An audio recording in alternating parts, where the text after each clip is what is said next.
एक और बड़ी खबर आ रही है। इरबिल में 14 मिसाइलों से हमला हुआ है। तस्नीम, मीडिया की तरफ से यह खबर सामने आ रही है कि टारगेट पे दरअसल मोसाद ट्रेनिंग सेंटर था।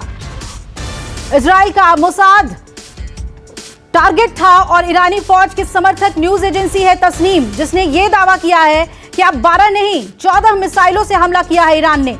और ईरान के तबरीज के मिलिट्री बेस में ये मिसाइल दागी गई। खासबाद मिलिट्री बेस से मिसाइलें दागी गई हैं। और संजीव मेरे सहयोगी जुड़े हुए हैं। संजीव, अब इस पर और अपडेट्स आ रहे हैं। 14 मिसाइलें और दरअसल टारगेट जो है वो इजराइल का मोसाद ट्रेनिंग सेंटर था। क्या देखिए, ऐसा है कि कहां से ये ओरिजिनेट किया है मिसाइल अटैक, उसकी जानकारी आ गई है। पूर्वी ईरान का जो प्रोविंस है अजरबैजान देश भी है और पूर्वी ईरान का एक प्रोविंस भी है, उसके तबरीज में बेस से ये अटैक लॉन्च हुआ था। और ये जो अटैक थे ये सीधे किए गए थे अमेरिकन एयरबेस जो है इस वक्त एयरबिल में, उसी के बगल में ही कॉन्सुलेट का दफ्तर बना हुआ है और वहीं पर सब कुछ एक साथ है। वहीं पर मोसाद का भी दफ्तर सेंटर भी है। जी, तो मिसाइलें चलाई गई थी।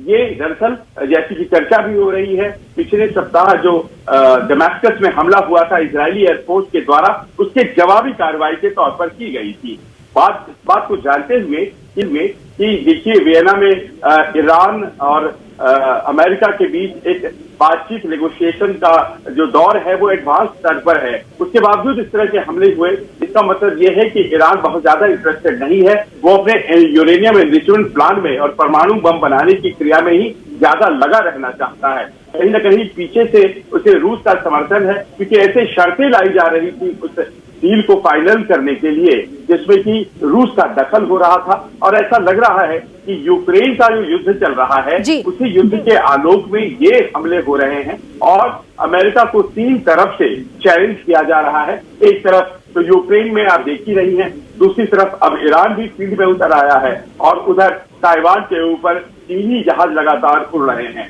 कुल मिलाकर के ऐसा लगता है कि ये युद्ध जो है शायद अगर होता है तो ये बहुत ज्यादा यूक्रेन के युद्ध से दूर नहीं रह पाएगा। जी बिल्कुल, और इस बात से इनकार नहीं किया जा सकता संजीव, जैसा कि आप कह रहे हैं कि रूस यूक्रेन युद्ध का असर भी इस हमले पर हम देक सकते हैं। यूके देवनाथ जी, अब आप इसको इस तरीके से समझाइए कि क्या हम तीसरे विश्व युद्ध के मुहाने पर हैं? क्या दुनिया 2 धड़े में 2 एक्सिस में बढ़ती हुई आपको नजर आ रही है? पुतिन का क्या इसमें उकसावा हो सकता है कि ईरान अचानक इतना बड़ा हमला करता है? जी हाँ, ऐसे हमले से अमेरिका की दुविधा बहुत बढ़ जाती है। अमेरिका इस वक्त कम से कम 2 जगह तो बहुत बुरी तरह फंसा हुआ है, एक तो यूक्रेन में और दूसरा साउथ चाइना सी में ताइवान को लेकर। तो अमेरिका जो है वो अपनी पूरी कोशिश करेगा कि उसका पूरा जो ध्यान है और कहीं पे ना बटे। यूक्रेन में अब अमेरिका जो है उससे ना खाया जा रहा है ना निगला जा रहा है। वो किसी तरह से यूक्रेन में अपनी जो प्रतिष्ठा है उसको बचाने में लगा हुआ है। साउथ चाइना सी में ताइवान में भी चीन उनको धमकाता रहता है और यूएस नेवी पैसिफिक फ्लीट का 100% जो ध्यान है वो इस वक्त साउथ चाइना सी में ताइवान के आसपास जो ईस्ट चाइना सी है वहां पर है। ऐसी हालत में अमेरिका नहीं चाहेगा कि एक थर्ड फ्रंट खुल जाए। मैं एक और चीज बताता हूं कि हो सकता है जैसे आपने बताया कि इसमें एक एक्सिस का निर्माण हो रहा है जिसमें कि हम सबको पहले से ही मालूम है कि north Korea, Russia, China, Iran ये जो है सब अमेरिका को पसंद नहीं करते। लेकिन एक खास बात ये है कि अभी तक ईरान की किसी भी सरकारी एजेंसी ने इस हमले का उत्तरदायित्व नहीं लिया है और तो और किसी भी ऑफिशियल ईरानी टीवी चैनल ने इस खबर को नहीं बताया है। जो ईरान की जो मिलिशियाज हैं और जो रेवोल्यूशनरी गार्ड हैं, देखिए वो थोड़ा बीच बीच में एंटी अमेरिकन हरकतें करती रहती हैं इराक में और सीरिया में। उनका मकसद सिर्फ यही है कि अमेरिका के ऊपर थोड़ा दबाव डाला जाए ताकि अमेरिका जो है सैंक्शन हटाए ईरान के ऊपर से। और जैसा कि मेरे सहयोगी ने बताया है, उनके ऊपर जो न्यूक्लियर सैंक्शंस डाली गई हैं वह चाहते हैं कि ये जो उनके ऊपर छोटी छोटी रियायतें दी जाएं और उनको छोटी छोटी मदद जो है न्यूक्लियर सप्लायर ग्रुप से मिलती रहे। फिलहाल अमेरिका मेरे हिसाब से इसमें कोई जबरदस्त एंटी ईरान कार्रवाई नहीं करेगा, क्योंकि अभी अमेरिका के बस में नहीं है कि वो एक थर्ड फ्रंट में एक नया शफुगा खोल ले। जी बिल्कुल, ये बहुत अहम बात आपने बताई। और साथ ही जेके त्रिपाठी जी, अगर हम ये खबर बता रहे हैं कि मोसाद ट्रेनिंग सेंटर टारगेट था दरअसल, और फिर यूएस कॉन्सुलेट पर ये हमला हो जाता है। ये देखिए, दो तस्वीरें आपको दिखा रहे हैं, ये जो होना बाकी है, और अमेरिकी ठिकाने पर हमला 2020 में। ये देखिए, जो झंडा फहराया गया था, यानी कि युद्ध का ऐलान इसे माना जाता है। ये झंडा जो आप फहराता हुआ देख रहे हैं, इसे तेहरान के अलख मस्जिद में ये झंडा फहराया गया था और इसे युद्ध का ऐलान माना जाता है। दूसरी तरफ यूएस कॉन्सुलेट पर निशाना साधा गया है। तो क्या ये युद्ध के ऐलान के तौर पे देखा जाए, ये अहम सवाल है। सर जेके त्रिपाठी सर, ये बताइए मुझे कि अगर इजराइल मध्यस्थता करता है रूस और यूक्रेन के बीच शांति बहाली को लेकर, और फिर मोसाद सेंटर उसके टारगेट पे आता है, यानी कि सीधे तौर पर ईरान, अमेरिका, इजराइल दोनों से ही दो हाथ करने को राजी है, और ये सब कुछ पुतिन के इशारे पर हो सकता है।